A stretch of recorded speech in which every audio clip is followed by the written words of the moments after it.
दोस्तों, भारत के वज़ीर-ए-आज़म नरेंद्र मोदी बरतानिया जा रहे हैं and he is going for a free trade agreement. The free trade agreement which Britannia, England and India they have been planning. हम इस वक्त बात करेंगे भारत ने जो बैरियर्स ब्रेक कर दिए हैं। This is unbelievable.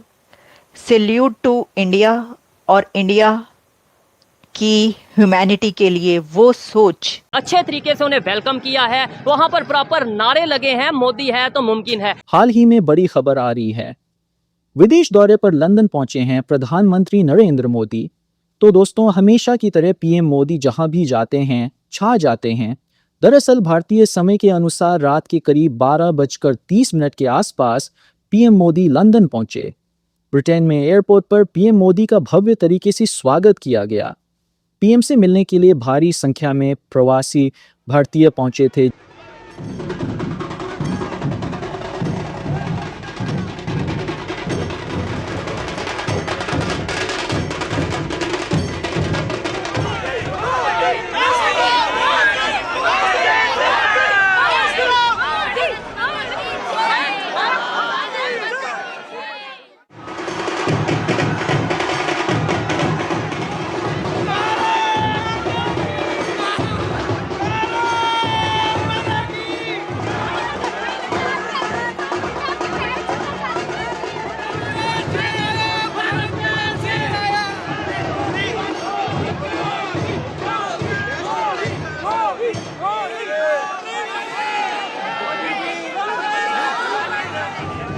हम ये देख रहे हैं कि वो तो बिल्कुल ऐसे एक फैमिली मेंबर, एक घर का जो सबसे बड़ा होता है ना, उसकी तरह ले रहे हैं मोदी साहब को ये सब लोग। हाल ही में रहनुमाओं के साथ उनकी मुलाकातों की जो तस्वीर आई हैं, फुटेजेस आई हैं, सच पूछें दिल खून के आंसू रो रहे हैं। और बड़ी खबर आ रही है, विदेश दौरे पर लंदन पहुंचे हैं प्रधानमंत्री नरेंद्र मोदी। 2 दिन के ब्रिटेन दौरे पर हैं पीएम। लंदन में पीएम का जोरदार स्वागत किया गया, जिसको देखने के बाद तो वेस्टर्न मीडिया हैरान रह गया होगा। वैसे तो भारत की जो ताकत है वो पूरी दुनिया में है, ये बात पाकिस्तानियों को पता है, लेकिन कभी एक्सेप्ट नहीं करते हैं। पाकिस्तानियों को ज्यादा इसकी परवाह नहीं होनी चाहिए कि नरेंद्र मोदी क्या करेंगे, लेकिन क्योंकि नरेंद्र मोदी वो वजीर आजम हैं जो बार बार पाकिस्तान के ऊपर हमलावर हो चुके हैं। इतने अरसे के बाद दौरा कितना इंपॉर्टेंस रखता है, इसकी सिग्निफिकेंस क्या है और इस सिलसिले में क्या स्केड्यूल होगा?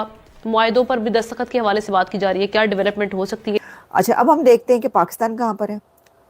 पाकिस्तान बॉटम से चौथे नंबर पर है, नीचे से चौथे नंबर पर आया है और बहुत ही बुरी रैंकिंग है ये पाकिस्तान की पासपोर्ट के अंदर। Very bad ranking, very embarrassing ranking, very embarrassing situation कि मोदी है तो मुमकिन है। इंडिया को इस मुकाम तक पहुंचाने का मेन डेवलपमेंट जो फोकस था वो सारी जो इंडस्ट्री ग्रोथ थी ना, उनकी प्रोफेशनलिज्म, उनका काम, उनकी इन्वेस्टमेंट इन टेक्नोलॉजी। मोदी साहब जो आए हैं उन्होंने फार्मर्स के साथ इंसाफ नहीं किया। उन्होंने काफी ज्यादा पॉलिटिकल फंड्स जो हैं शिफ्ट किए हैं फार्मर्स से अवे करके, ज्यादा कॉर्पोरेशंस को फंडिंग दी। मोदी है तो मुमकिन है। पूरे इंडिया को डेवलप कर देता है, पूरी इंडिया का नक्शा चेंज करता है। मैं इंडियन लोगों से चैलेंज करता हूँ चीज को लेके, आप 10 साल पीछे चले जाइए। क्या आपके मुल्क में सड़कें भी बेहतरीन थी? क्या आपके मुल्क में मेट्रो चलती थी? मैंने कहा ना, बॉर्डर के उस पार कोई और ही दुनिया आबाद है। बट एक तरफ वो आईएमएफ को फंडिंग करते हैं, पैसे देते हैं, दूसरी तरफ हम आईएमएफ को अभी फिर हमारा नवंबर का रिव्यू आ रहा है तो हमारे हाथ पांव फूले हुए हैं कि यार अब हम क्या करें। सर, इंडिया ने कमाल कर दिखाया है, भारत ने कमाल कर दिया है, क्योंकि भारत का पासपोर्ट 2025 में 10 स्पॉट्स हाई जंप किया है। 185 से 177 नंबर पर आया है भारत का पासपोर्ट, जिसको एक बड़ी राइस कही जा रही है। ये कहा जा रहा है कि ये एक बड़ी जंप है, एक बड़ी छलांग है इंडिया की, कि 10 नंबर स्पॉट्स पे वो इतना ऊपर आया है और ईयर के पहले फर्स्ट 6 मंथ्स के अंदर ही। तो ये तो है कामयाबी इंडियन गवर्नमेंट की और वहाँ भारत की, कि वो जो है वो पासपोर्ट को अपने ले आए इतना ऊपर और एक साथ जो है उन्होंने 10 पॉइंट्स ऊपर आए हैं। आने वाले वक्तों में पाकिस्तान दुनिया की सुपर पावर होगी इंशाल्लाह। दुनिया पाकिस्तान की हाँ और ना में दुनिया के फैसले होंगे इंशाल्लाह। ये इसको मिटाने वाले मिट जाएंगे, ये वतन क़यामत की सुबह तक कायम और दायम रहेगा। तो शायद इससे पहले वो कोई और कंट्री दुनिया का नहीं कर सका। और मेरे ख्याल में वो इसका जो सेहरा है, इसके जो सक्सेस स्टोरी है, वो मेरे ख्याल में the man on the screen जो है यकीनन नरेंद्र मोदी साहब को ये क्रेडिट जाता है इस चीज का। अब कई लोग कहते हैं जी कि आप मोदी भगत हो। भाई मुझे तो भगत की मीनिंग्स भी नहीं पता, भगत कहते किस चीज को हैं। तो मैं किसी का कोई भगत भुगत नहीं हूँ भाईजान। मैं सिर्फ उन्हें लाइक करता हूँ, सिर्फ उन्हें पसंद करता हूँ। वो भी उन्हें नहीं पसंद करता, उनकी पॉलिसीज को पसंद करता हूँ, उनकी क्वालिटीज को पसंद करता हूँ, उनकी उन चीजों को पसंद करता हूँ कि जैसे उन्होंने गरीबों के साथ खड़े हुए, गरीबों के लिए उन्होंने 3 से 4 करोड़ घर बनवाए हैं। लोग पूछ रहे हैं कि उन्होंने किया क्या है। कोई कंपैरिजन ही नहीं है। आप लड़ाई में जितना मर्जी कंपैरिजन कर लें, जंग में सबसे कंपैरिजन की तो ये चीजें हैं, इकोनॉमी, पासपोर्ट्स, ये सारे, टूरिज्म, इसमें तो कोई वो है ही नहीं। तो ये है सिचुएशन पासपोर्ट्स की। मैंने आपको बता दी है कि ये क्या हालात हैं। तो मेरे बताने ना बताने से क्या होता है, कुछ नहीं होता। जिन्होंने करना है काम ते उन्होंने करना है, जो चंगा इन्हों बनाना है। पीएम मोदी का ये दौरा ऐसे समय में हो रहा है जब हमारे अमेरिका, नाटो, यूरोपियन यूनियन, इन सब देशों से हमारे तनाव बंधे हुए हैं। ऐसे समय में ब्रिटेन का दौरा और लंदन में पीएम का जोरदार स्वागत किया जाना। इस दुनिया में बहुत बड़ी सुपर पावर्स हैं, उनके फैसले चलते हैं। दुनिया के हर मुल्क का वजीर आजम उनके फैसलों को मानता है। तो कई जगहों पे आपने देखा होगा, मीडिया गवाह कि प्राइम मिनिस्टर नरेंद्र मोदी ने वो दुनिया के फैसले नहीं माने थे, उनके अंगेज फैसले किए थे अपनी आवाम के लिए। कुछ सवाल करना चाहूंगी, आपने उनके जवाब हाँ या ना में बस देने हैं। ठीक हो गया। पहला सवाल ये, आपको क्या लगता है कि नरेंद्र मोदी ने जो भारत की करेंसी है, जो पैसा है, उसको कितनी वैल्यू दिलवाई है या नहीं? बहुत ज्यादा वैल्यू दिलवाई है। मैं हाँ या ना में थोड़ी सी बात करूंगा। दुनिया में किसी भी कंट्री में चले जाइए मैडम, जब उस मुल्क में इलेक्शन स्टार्ट होते हैं तो उसकी करेंसी डाउन होती है, और वो इस टाइम इंडिया के साथ हो रहा है, जिसके ऊपर क्रिटिसाइज किया जा रहा है। तो आप पिछले चंद सालों में चले जाइए ना कि इंडिया की करेंसी कहां से कहां गई है। पाकिस्तान की करेंसी और इंडिया की करेंसी में आप फर्क चेक कर ले, कितना बड़ा फर्क है। कहते हैं ना, मोदी है तो मुमकिन है। पीएम के पहुंचते वह ढोल नगाड़े बजने लगे। हर कोई पीएम की एक झलक पाने को बेताब नजर आया। पीएम मोदी ने भी किसी को निराश नहीं किया। होटल कैंपस में मौजूद एक एक भारतीय के पास पहुंचे, उनसे हाथ मिलाया, छोटे बच्चों को आशीर्वाद दिया। वहीं ब्रिटेन के पीएम से मुलाकात करेंगे प्रधानमंत्री मोदी। दोनों देशों के बीच बैठक होगी और द्विपक्षीय बैठक में कई अहम समझौतों पर दस्तखत होने की उम्मीद है। मुफ्त व्यापार समझौता इनमें सबसे अहम माना जा रहा है। So this is going to enhance the bilateral trade by about $60 billion by 2030. $60 billion by 2030. और जो यूके के प्राइम मिनिस्टर हैं केयर स्टार्मर, वो जो हैं he is of the view कि ये trade, economy, technology, defence, security, इन एरियाज़ के ऊपर जो है वो काम करने की ज़रूरत है। और सुनने में आ रहा है कि मोदी साहब जो हैं वो is going to meet the king Charles. बड़ी बात है।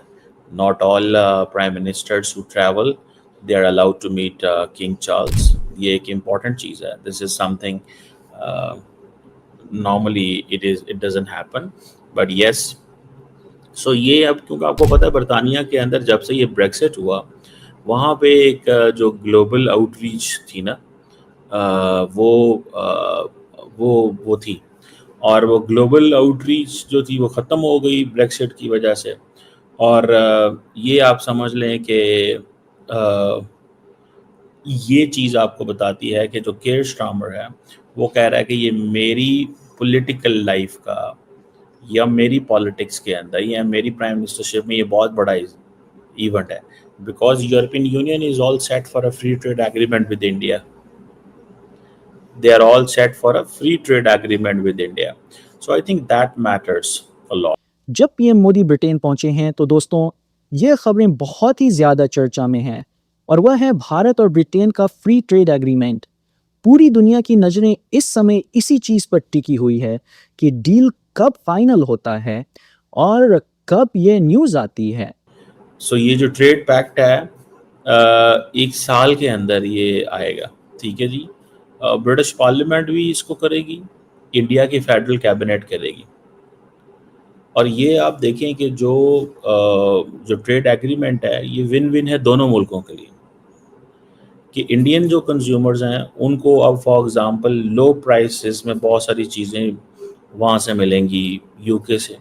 फॉर एग्जांपल देयर इज़ जो स्कॉच विस्की जो होती है ये अब फॉर एग्जांपल अगर इसके ऊपर टैरिफ 150% था अप्रॉक्सीमेटली, नाउ ये टैरिफ जो है दैट हैज़ कम टू 75% और अगले 10 सालों में ये मज़ीद 40%।